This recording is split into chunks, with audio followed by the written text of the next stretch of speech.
Hello বন্ধুরা, world of ইনফরমেশনে আপনাকে স্বাগত।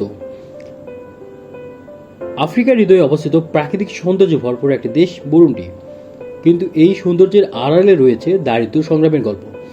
বুরুন্ডি বিশ্বের সবচেয়ে গরিব দেশ। আজ আমরা জানবো এই দেশের মানুষের দারিদ্রতা ও সংগ্রামের গল্প। বুরুন্ডি, রুয়ান্ডা, তানজানিয়া ও কঙ্গো এই তিনটি দেশ দ্বারা বেষ্টিত। এই দেশের জনসংখ্যা প্রায় 1,20,00,000। এই দেশের রাজধানীকে বলা হয় বুজুম্বুরা। এরা কিরুন্দি, ফরাসি ও ইংরেজি ভাষায় কথা বলে। 1962 সালে বেলজিয়ামের কাছ থেকে স্বাধীনতা লাভ করে, কিন্তু স্বাধীনতার পর থেকে দেশটিতে রাজনৈতিক অস্থিরতা ও গৃহযুদ্ধের শিকার হয়। আর এর ফলে এই দেশের অর্থনৈতিক অবস্থা এতটাই খারাপ। বুরুন্ডির অর্থনীতি মূলত কৃষি নির্ভর। প্রধান ফসল হলো কফি, চা এবং বাদাম। তবে প্রতিকূল আবহাওয়া ও রাজনৈতিক অস্থিরতার কারণে কৃষি উৎপাদন প্রায় বাধাগ্রস্ত হয়। দেশের অধিকাংশ মানুষের দৈনিক ইনকাম $1.90 বা তার চেয়েও কম, যা আন্তর্জাতিক দারিদ্র সীমার অনেক নিচে।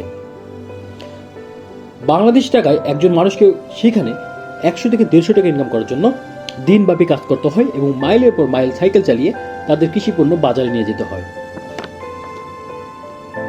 এখানে স্বাস্থ্যসেবার মান অত্যন্ত নিম্নমানের। এখানে প্রতি 5 জন শিশুর মধ্যে একজন শিশু মারা যায় অপুষ্টির কারণে এবং চিকিৎসার অভাবে। শিক্ষার মান এতটাই খারাপ এবং অনেক শিশু এখানে টাকার অভাবে বিদ্যালয়ে যেতে পারে না। এদেশের মাত্র 8% লোকের বাড়িতে বিদ্যুতের সুবিধা রয়েছে। এদেশের অনেক বড় একটি সমস্যা হলো বেকারত্ব। প্রায় 65% মানুষ এখানকার বেকার। এখানকার যুবকদের মধ্যে 66.3% লোক প্রাথমিক শিক্ষার গণ্ডি পার করতে পারে না। তো বন্ধুরা, বুঝতে পারতেছেন এই দেশের জীবনমান কতটা খারাপ।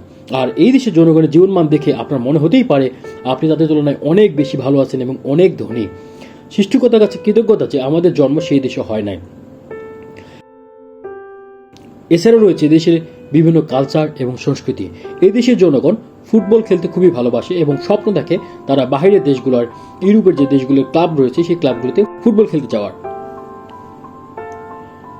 তো ভিডিওটি দেখে আপনার কেমন অনুভূতি হলো কমেন্ট করে জানাবেন। আর ভিডিওটি ভালো লাগলে অবশ্যই লাইক, কমেন্ট, শেয়ার করবেন এবং চ্যানেলটি যদি সাবস্ক্রাইব করে না থাকেন অবশ্যই সাবস্ক্রাইব করবেন পরবর্তী ভিডিও পেতে। সবাই ভালো থাকবেন, ধন্যবাদ।